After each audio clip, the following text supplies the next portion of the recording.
Hey y'all, welcome. My name is Sarah and I love to talk about movies. Today we're going to talk about Cobweb. In general, I was interested in seeing the movie. The trailer looked kind of interesting and I wanted to know what direction this type of film was heading in. So the movie starts 7 days before Halloween. So there's this little boy, looks like he's elementary school age. Each night before he goes to sleep, he hears something in his wall. I think the first day it was just a scratching noise, but the second day there was a voice, and the voice is calling to him, and the voice is talking to him.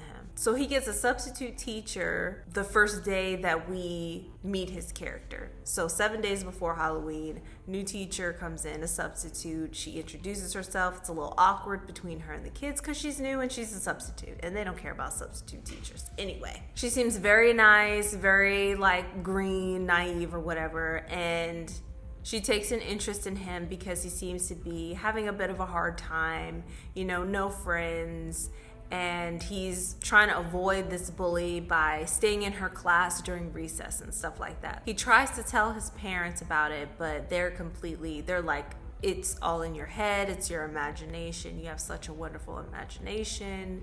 And sometimes it can make you believe things or see things that aren't real. So one night they're having dinner and he asks his parents, why can't I go out on Halloween? And they tell him a story about how a little girl from their neighborhood, they used to live right down the street, went missing one Halloween.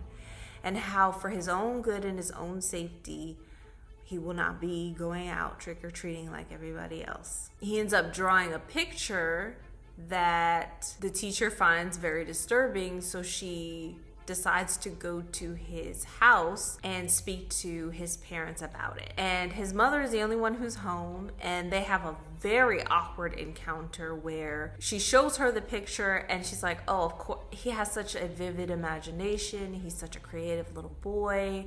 We don't think there's anything to this, but thank you for coming by. He starts talking to the voice in the wall. After the second day, I think, he's telling her that my parents don't believe that you're real, and he's having a hard time, so she's offering to give him advice on how to deal with the bully. So one day the kids are painting pumpkins and everybody's so proud of their pumpkin. And the teacher's like, yours is my favorite. And of course, he's beaming. He's carrying this big old pumpkin and his bully comes up behind him and pushes him, squishes the pumpkin. Kids are like, oh my God. And, he's kind of deflated. He doesn't tell any of the teachers. He doesn't tell his parents. That night, he tells the voice what happened at school, and she gives him some advice. The next day, which is, I think, the third day, his bully comes to school with a new pumpkin for him. Somebody said something somewhere. So he had to apologize to him in front of the class. You could see Peter was like, oh no, this is going to make things even worse for me. So his bully and some other little boy are walking down the hallway. They walk around the corner. Peter starts walking behind them, then starts running. Then he runs around the corner and you hear somebody say, what are you doing? Like, hey, Peter. And then you hear rustling noises and then somebody screaming. He has pushed that child down a flight of stairs and he broke his leg. Or it looks like he broke his leg, and he was immediately suspended from school. So he goes to his mom and he's telling her that the voice in the wall told him, and she's telling him that it's not real, it's not real. His father comes home and he gets a talking to about how they never resolved their problems with violence, that he was going to be on punishment, he was going to be grounded, and that he would have to go into the basement. And then he pushes this refrigerator aside, and there's a tiny door, and they go into the basement, and they make him stay down there for the rest of the day, and I think into the evening the next day. And while Peter is in the basement, he's just kind of exploring, and he notices that he's sitting on something. Moves some things out of the way, and then he sees that there's a pit, just a square hole dug into the ground, and at the bottom of it is a very creepy teddy bear, but there's nothing else in there. So, he puts everything back. So after being out of school for a couple of days, Miss Devine decides to reach out to Peter again by putting her number at the top of one of his graded papers and take it to his house. Now that day, both his parents are home. His father invites her inside. They have a very awkward conversation, at which point his mother gets really agitated because Miss Devine is just telling her that she's concerned about him, asking when he's coming back to school. And they tell her that he's not coming back to school, that he'll be homeschooled from then on, and that his mother is going to be teaching him. And the situation gets very tense because his mother takes that as an attack on her parenting. And at this point, Peter's in the basement. So he's trying to signal to her, and she hears a noise, and the teacher becomes more and more agitated and decides to leave. She's like, I'm so sorry, I shouldn't have come here. And she gets up to leave, and he's still like pounding on the door, and the washing machine is going, and when it pauses, the thumping still goes on. And she turns around, his father is just standing there, and she's like, what is that noise? And he's like, what noise? And she's like, that thumping noise. And he's like, oh, it's just the washing machine.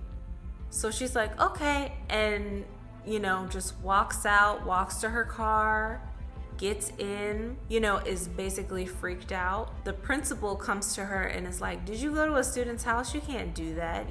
Just because you're concerned about a student, you can't just go to their house. And she's like, didn't you notice that they seem a little bit off? And, he runs through questions like, does he have these things going on? And she's like, no. But he does mention to her the story about the missing girl, and she decides to look it up and get a bit more information. They come to get him, and while he's in the tub, they're like, so we're not going to have any more of these nightmares. We're not going to have any more of this voices talk kind of thing. When he goes back into his room, the voice is there.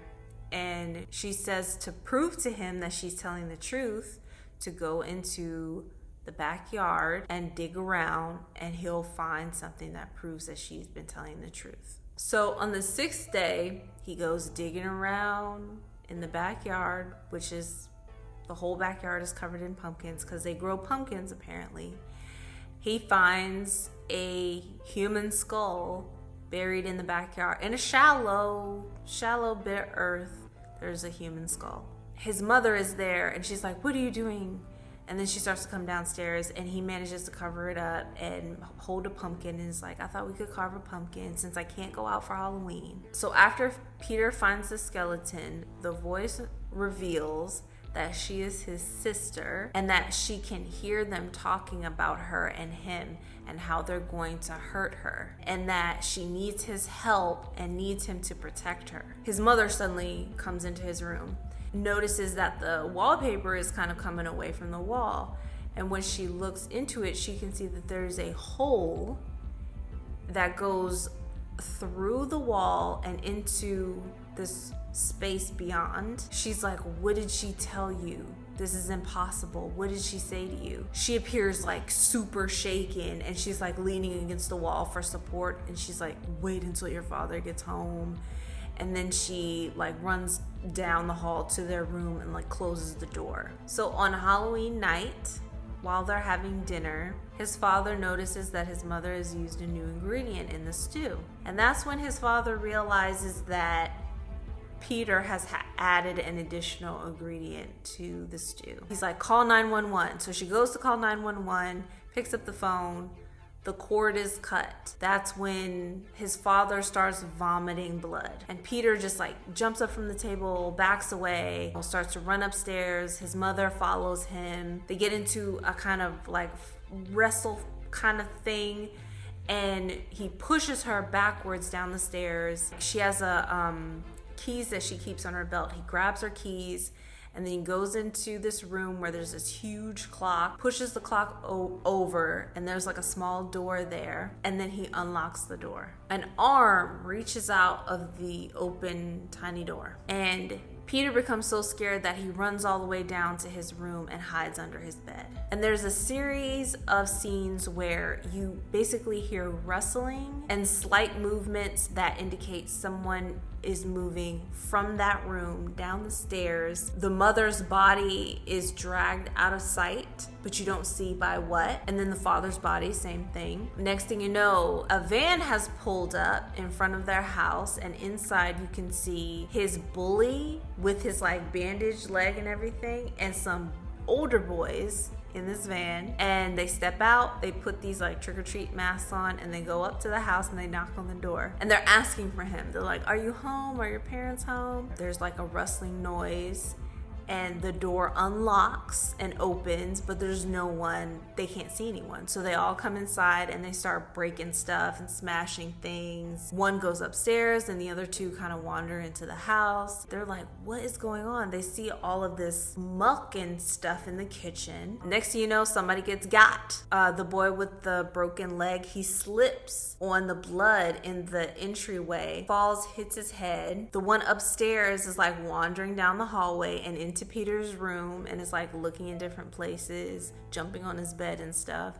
Next thing you know, he finds Peter and is like trying to grab him when somebody like does a half scream, and then the other one goes to investigate. So one got, the other one goes to investigate, he gets got. And again, this is seeing things that are just out of sight. So for example, the one that went into the kitchen sees this pile of, it looks like fur, and it starts to move away like it's being dragged.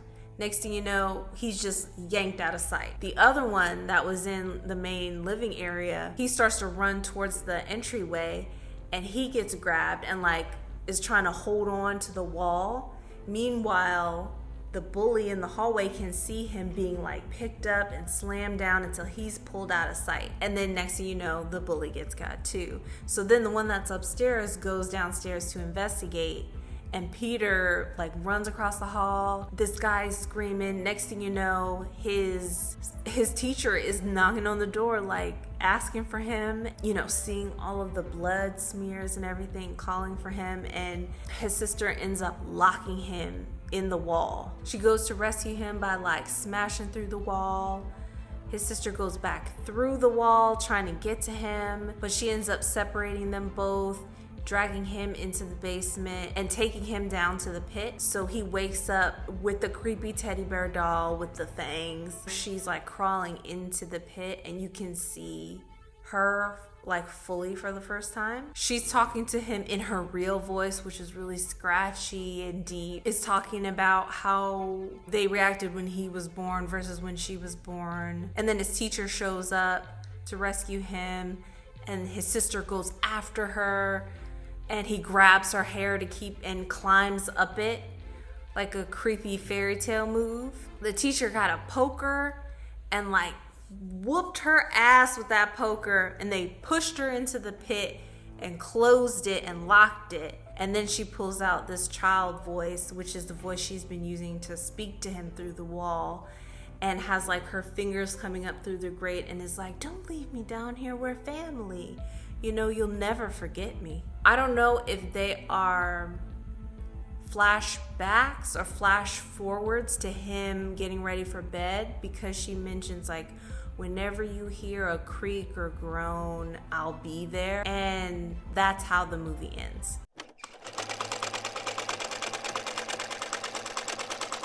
I was very disappointed, y'all. I was very disappointed. We're doing this now. When you first see them, their whole house and his room and everything, it was very hard to determine what year we were in, right up until you see the substitute teacher use a cellular device. So schools already look dated, but his house, like the colors and his toys, and his parents are interesting because they're not religious or appear to be anti-technology. They live quietly.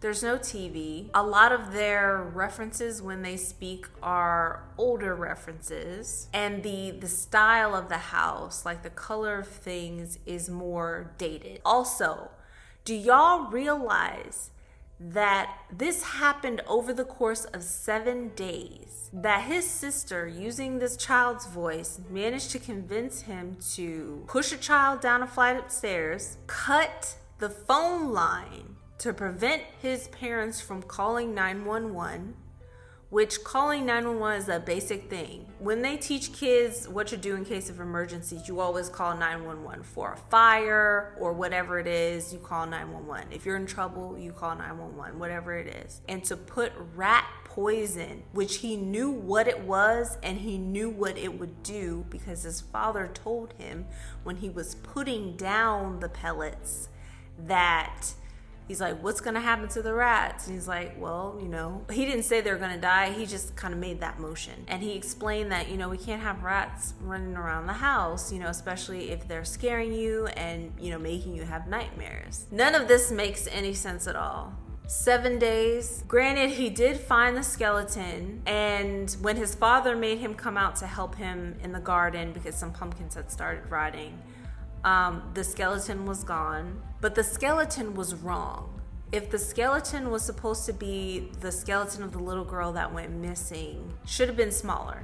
It should have been more like his size. His sister talks about how the rats and stuff in their house taught her how to use her teeth and to bite. That was a bit confusing because it looks like his mother visited that space. So what exactly was going on in there? Because she was like bringing what looked like lemonade, or maybe it was pee, I don't know, from that room at one point. She would go in there quite frequently. So they were clearly like feeding her. She was leaving her food and stuff. So why was that necessary? Also, she was up there in the crawl space. Why would you try to convince your son that he's not hearing noises and words coming through the wall when she's back there? There's so many missing bits of information here. It's one thing to sort of imply that his sister was the way she is because of how they treated her, because of locking her away and whatnot. It's a whole other thing to imply that she's someone who enjoys killing for the sake of killing, because it's not necessary. It just felt like we were taking bits of some scary ideas and kind of stitching them together,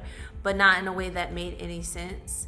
That's supposed to be their childhood home. His and his sister's childhood home. And he doesn't have any friends from the neighborhood. His parents are not friendly with any other parents from that neighborhood. And it appears to be like a neighborhood full of kids. Are they pumpkin farmers? Why do they have pumpkins all over the backyard?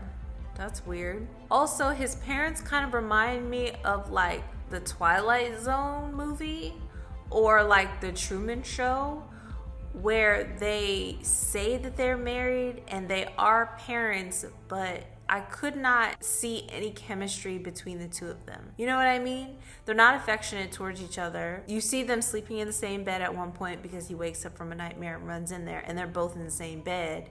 But it's very much giving that 1950s we sleep in separate beds in the same room energy, if you know what I mean. I didn't find it scary. It was disturbing at some points, especially seeing her face. That's a surprise.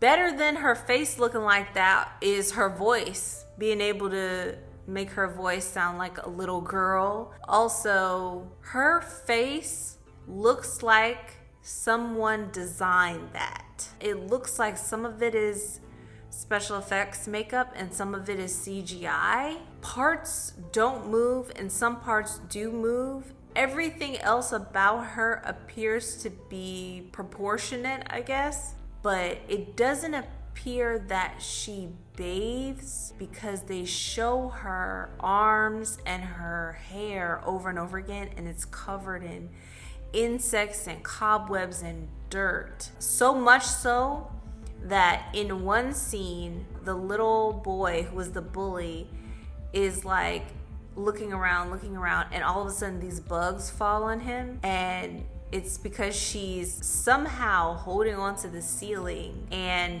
the bugs from her hair are falling onto him.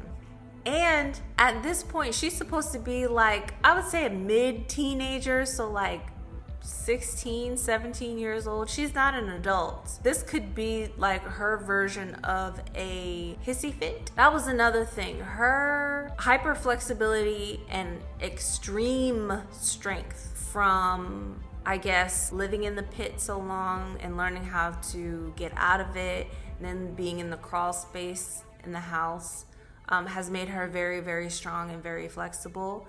but she literally ripped that little boy in half. She grabbed this one kid, lifted him up and like slammed him down, lifted him up, slammed him down. She manages to move around the house on the ceiling and the upper walls with her hands and feet like Spider-Man. There is definitely a supernatural, like preternatural element to this story that I wish that would have been developed a lot more. Because it's one thing to say that your child has like a physical thing going on, could be genetic. Who even knows? We don't know because they don't go into it at all. To give her all this extraness plus the like violent behavior and whatnot, you really think all your baby needs is like bread and water and they'll be good? She don't have no coloring books. She don't have no hobbies, a radio, you know, just things that would make it seem like you actually care about the development of your child, even in this creepy, unhealthy, totally toxic and abusive way. It was just like, oh, we'll just give her food and we won't tell anyone, and we'll give her clothes that fit and these things. But the fact that she's making friends with brats, it was a lot and it wasn't enough. And it was like, who? You know, like a lot of jump scares and stuff like that, creepy things. The hair was kind of interesting to me because long hair is like a sign of femininity, and hair that long reminds me of like something from a children's book, like a fairy tale. But in this case, it's like a horror tale. That was kind of interesting. But again, things like that were not developed. There's an open end to the movie, and it ended because it had to, because where else could the story possibly go? Also, we know that boy is going to be in an institution for the rest of his life. It seems premeditated because he pushed his classmate down a flight of stairs, poisoned his parents, and then he cut the phone line so they couldn't call for help, and they don't have cell phones and whatnot. And then technically he pushed his mother down the flight of stairs. It's not gonna matter what the substitute teacher says. Even if they find everything that they found in there. And I think that's why the story ended where it did, because it's like you don't want to see him go to this institution, but his parents don't appear to have any additional family members, no grandparents, no cousins. Where is he gonna go? And this is what happens when stories are not fully developed. Please let me know what you guys thought of the movie. If you saw it, I would love to get your thoughts on it as well. And thank you all for spending your time here with me. I really appreciate it, and I'll see you all next time.